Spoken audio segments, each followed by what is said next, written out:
अच्छा विषय चुना, बहुत प्रासंगिक और बहुत आवश्यक विषय चुना। पूज्य गुरुदेव के चरणों में प्रणाम करता हूं, क्योंकि वो पूरा जीवन उन्होंने समर्पित कर दिया प्रकृति पर्यावरण के लिए।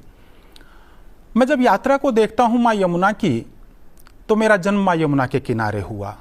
माँ यमुना की गोद में हम खेले। हम लगभग सप्ताह में एक बार स्नान करने जाते थे। वहां हम माँ यमुना का जल पीते थे जब प्यास लगती थी। तो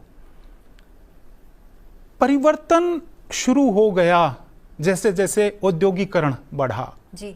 वहां से औद्योगिकरण ने क्या किया, प्रकृति को नष्ट करने का काम किया। अब औद्योगिकरण भी आवश्यक है, एक प्रश्न ये भी हो सकता है। बिल्कुल। लेकिन हमें उसके साथ साथ ये देखना पड़ेगा कि हमारे जो प्राकृतिक संसाधन हैं, पर्वत हैं, नदियां हैं, जल स्रोत हैं, वो तो कहीं दूषित नहीं हो रहे हैं। क्योंकि ध्यान रहे, यमुना केवल एक नदी नहीं है, बिल्कुल, वो जीवन देती है, जीवनदायिनी है। हमारी खेती उसके ऊपर टिकी हुई है। पेयजल की आवश्यकता वहां से पूर्ति होती है, हमारी औद्योगिक आवश्यकता वहां से पूर्ति होती है। अर्थ का एक बड़ा तंत्र है। जो बात आपने कही कि आज हम कहाँ खड़े हैं, उसमें क्या उम्मीद नजर आती है।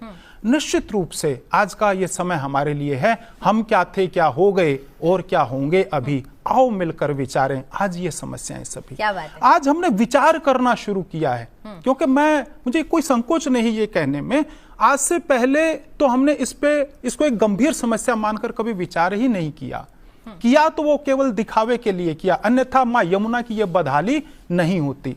जब मास्टर प्लान 1993 में बना, जिसमें जापान ने भी हमें सहयोग किया, क्यों नहीं वो धरातल पर उतरा? उसके लिए जिम्मेदार कौन है? क्या वो समाज के, उस नदी के और समूची मानवता के लिए उनके नुकसान के लिए जवाबदेह नहीं है? बिल्कुल। मेरे ये सारी बातें मैं रख रहा हूं इस रूप में।